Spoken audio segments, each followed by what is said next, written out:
The Ice Age wind howls across an open plain, tearing at skin with icy blades of air.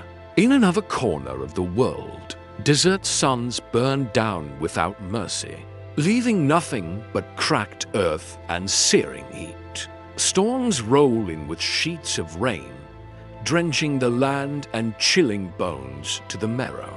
And in all of this, early humans stand with no fabric to shield them, no thread, no weaving, no second skin. Bare flesh meets clawed predators, jagged rock, and the full force of nature's cruelty. Every step is a gamble, every breath a fight. Survival, without some barrier against the world, feels almost impossible. They searched the forests and fields, not for food this time, but for shelter they could carry on their bodies. Leaves were plucked and layered across shoulders, bark peeled and softened to wrap around fragile skin, reeds and grasses woven clumsily into skirts and belts. Vines served as thread, binding it all together in fragile knots. Rain soaked through, movement tore them apart, and the cold slipped easily between the gaps. Yet these crude coverings were more than scraps of nature. They were the first spark of invention, proof that survival could be shaped by human hands. Plant coverings could only do so much. When winter winds swept across the land, families pressed close together, sharing body heat in desperate silence. Tribes sought caves for shelter, their walls a fragile barrier against the cold that crept into every corner. Still, frost claimed the weakest infants whose tiny bodies could not hold warmth, elders whose strength was fading. Each loss was a reminder that survival rested on brittle leaves and breaking bark. The struggle carved a truth into memory. Only something stronger, something lasting, could keep the cold at bay. The great hunts changed everything. When hunters brought down a bison or reindeer, the prize was not only meat, but the thick hide wrapped around its body. In time, someone noticed how warm the skin stayed even after the animal's life had ended. A hide, scraped clean and dried in the sun, could block the wind and hold heat far better than leaves or bark ever could. That moment was a revelation, a shield taken from nature itself. Humanity had crossed a threshold, no longer naked against the cold, but armed with the very skin of survival. Clothing was the silent revolution, often overshadowed by fire and stone tools, yet just as vital. With hides and furs wrapped around their bodies, humans could step into icy plains, cross burning deserts, and enter dense forests that once meant certain death. It was the invisible ally, the shield that made migration possible.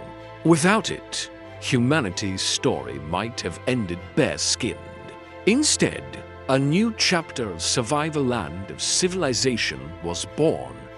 They moved in silence, shadows against the frozen earth, stalking mammoth, bison, and reindeer with patience sharpened by hunger.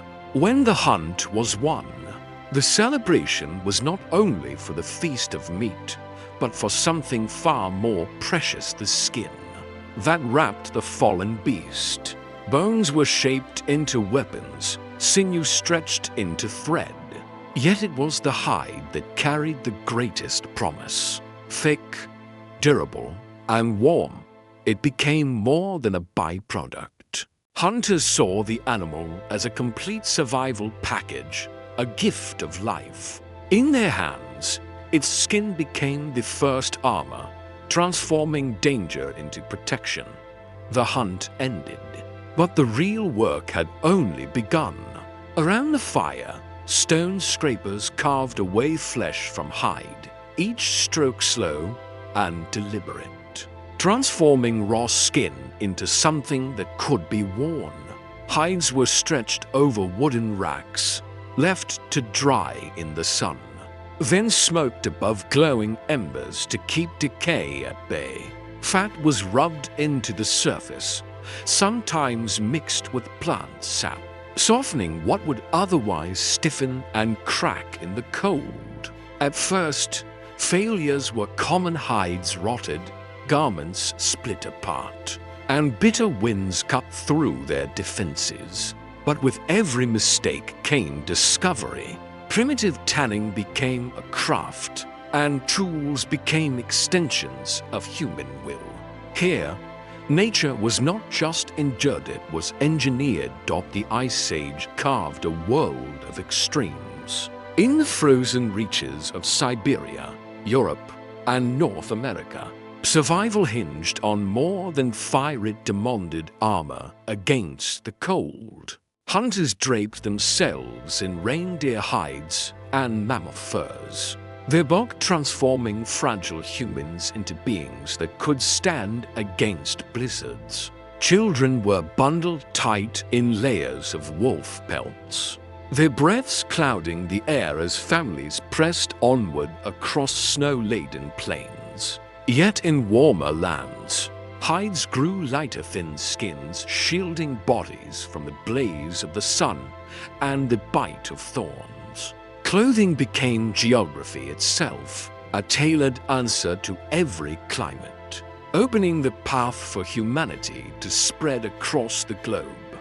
Clothing began as a shield, but soon it spoke louder than words.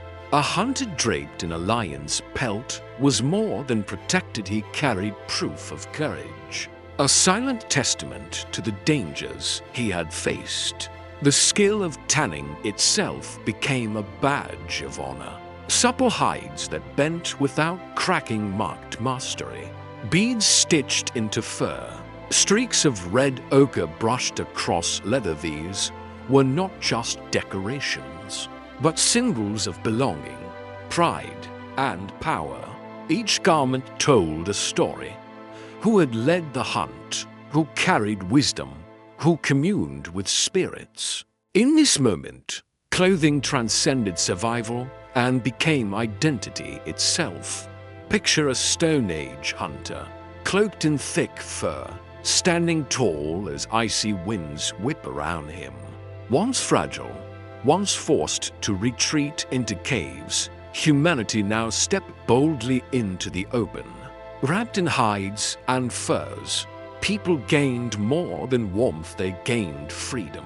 They could move farther, endure longer, and face predators with newfound confidence. This armor of survival was not forged from metal, but from nature's own gifts.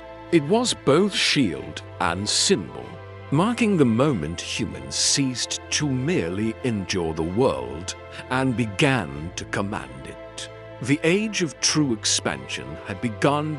In the heart of tropical forests, where the air was heavy with heat and the sun bore down relentlessly, early humans sought protection in the green canopy around them.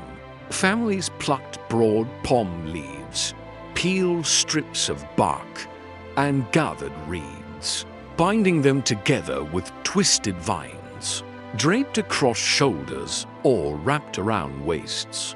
These makeshift coverings offered the first barrier against the harsh world outside. They tore easily, sagged in the rain, and faded with time. Yet they carried meaning beyond their fragility. These fragile wrappings were humanity's earliest attempt to reshape nature, an instinctive step toward shelter, survival, and resilience. Across the forests and riverbanks, a new kind of creativity was awakening. Instead of simply draping leaves over their shoulders, humans began to experiment with the plants around them, twisting grasses and reeds into strands, braiding them into ropes, and binding them into skirts or capes. Each effort was fragile at first. Fibers snapped, knots slipped, garments unraveled, but with every failure came refinement. Over time, hands learned which fibers held strongest, which patterns lasted longest. Bark, once rigid, was beaten into pliable sheets that softened into bark cloth, smooth and flexible against the skin. In warm, humid regions, this invention offered a dependable alternative to heavy hides. It was no longer just survival by improvisation. This was the birth of craftsmanship, where ingenuity began to shape identity, with the fear of bare survival easing. Hands that once wove only for shelter began to weave for meaning. Bark cloth and grass skirts, once plain, now carried stains of crushed berries, ochre clays, and the bright hues of flowers. Stripes marked the rhythm of seasons, spirals echoed rivers, dots mirrored stars overhead. Every pattern carried a messenger ritual, a bond, a clan's story. When a mother dyed reeds and wove them into her child's garment, she wasn't just shielding against the sun. She was threading memory, belief, and identity into every fiber. Clothing had begun to speak. The leap toward textiles began with a simple twist of fibers between human hands. What once were brittle strips of bark or fragile leaves became threads that could be bound, strengthened, and transformed. From those threads came woven mats and garments, offering warmth and durability beyond anything nature alone provided. This moment was more than survival. It was imagination taking form. The fragile wrap became fabric, foreshadowing spinning wheels and looms. A silent innovation had arrived, changing human history forever. Unlike hides and furs bound to cold climates, plant fibers grew in every corner of the world: jungles, plains, and river valleys. They offered protection not only from bitter frost, but from blinding sun and heavy rains. Bark skirts shaded equatorial forests, while woven grass guarded tropical islands. What began as fragile strands tied in urgency became humanity's enduring shield. These humble fibers carried a legacy of survival, proving the simplest materials could guide our future and reshape destiny itself. At first, clothing was nothing more than survival hides pulled tight against the cold, furs wrapped close to shield fragile skin. Yet, as generations passed, subtle differences appeared. One clan bound themselves in the heavy warmth of reindeer skins, while another chose lighter skirts spun from bark fibers. These were more than responses to climate. They were quiet reflections of lifestyle and place. Without knowing it, humanity had stepped across a threshold. Clothing was no longer only protection, it had become expression. Each hide and woven thread whispered identity, planting the earliest seeds of culture in fabric that carried meaning beyond survival. Adornment marked the next step in humanity's story. Archaeologists uncover garments pierced with beads, shells strung along hems, and pendants of bone fastened to cloaks. Red ochre pressed into bow. Adornment marked the next step in humanity's story. Archaeologists uncover garments pierced with beads, shells strung along hems, and pendants of bone fastened to cloaks. Red ochre, pressed into both skin and fabric, reveals ritual beyond survival. With every addition, clothing shifted from plain necessity to living canvas. A heavy fur cloak, dyed and marked, spoke of courage. A bark skirt, bright with shells, carried whispers of fertility and beauty. These creations were not random, they were messages, connecting families, binding clans, and shaping identity. Decoration became more than survival's answer. It was memory, belief, and artistry stitched into thread. In silence, clothing became humanity's first language, carrying meaning where words had not yet formed. A shift arrived when clothing began to speak of power. The shaman's hide was no longer plain, but adorned with bones, feathers, and painted marks that set him apart as the voice between earth and spirit. The hunter who brought down the greatest beast draped its pelt across his shoulders, each step a silent declaration of courage. Elders and leaders claimed the richest garments, while ordinary people wore humbler skins. In these choices, status was written not in words, but in fabric and fur. Clothing ceased to be only protection, it became authority, a visible force shaping who commanded, who healed, and who obeyed. Clothing reached its most human purpose when it began to tell stories. A decorated fur cloak was more than warmth, it spoke of hunts survived, journeys taken, ancestors remembered. A child's first bark fiber tunic carried the touch of tradition, a sign of care passed from one generation to the next. Every stitch, every dye, became a record of belonging. In this moment, garments ceased to be mere coverings. They became memory itself, woven archives of survival, identity, and the living story of humanity. Clothing soon became a mirror, reflecting the society that shaped it. The cloak of a leader marked authority. The painted hide of a shaman carried spiritual weight. And the simple tunic revealed everyday life. Garments were no longer only survival, they became signals of belonging, belief, and division. In this earliest form of fashion, humanity glimpsed itself. The fibers and furs of the Stone Age became culture's very first reflection. Today's cotton shirts, silk dresses, and wool coats all share a hidden ancestry. They descend from the same primal instinct that once drove early humans to wrap themselves in bark, leaves, and animal hides. The story begins in struggle-fragile coverings that wilted under rain, furs heavy with snow. Yet each choice kept clans alive. Across millennia, survival stitched itself into every garment. What we fasten with buttons and shape with seams carries whispers of those desperate experiments. In the Stone Age, even then, when survival balanced on the edge of hunger and cold, clothing was their silent, unbroken, humanity's quiet companion.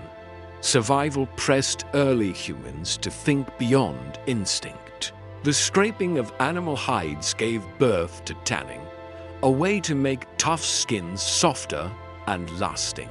Grasses twisted together foreshadowed the loom, while cords spun from bark and fiber became the ancestors of thread. Even color emerged from struggle, berries crushed into stains, clay mixed into pigments, minerals ground into dye. These were not luxuries, but acts of survival. Yet they carried the spark of invention.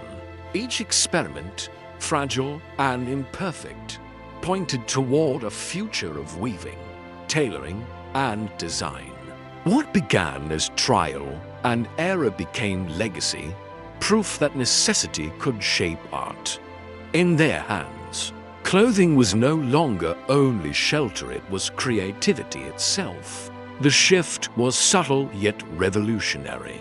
What once shielded bodies from wind and cold began to carry messages no voice needed to speak. A hunter returning draped in the pelt of a beast signaled not only survival, but triumph. A skirt woven from reeds and stained with ochre spoke of beauty, fertility, or clan identity. This was humanity's leap from protection to expression. When garments became storytellers in their own right, in hides, fibers, and dyes lay the foundations of ritual, tradition, and rank. From the flicker of Stone Age fires to the grandeur of royal courts, this spark endured. Clothing was no longer mere covering, it was memory, status, and belonging. Performed upon the human body, picture a glowing runway, a model stepping with poise in polished leather boots and fur-trimmed fabric. Now shift the frame back tens of thousands of years. A hunter crouched by a fire, draped in the rough hide of the beast he conquered. Though divided by ages, both share the same impulse to shape nature into a second skin, to make survival into statement. The threads of that ancient ingenuity still run through modern fashion. A wool sweater recalls the warmth of mammoth hide. A linen robe whispers of woven reeds. Leather shoes carry the memory of scraped and tanned skins. What began as raw necessity evolved into artistry and then into identity. The runway and the fire circle are one story humanity clothed in invention.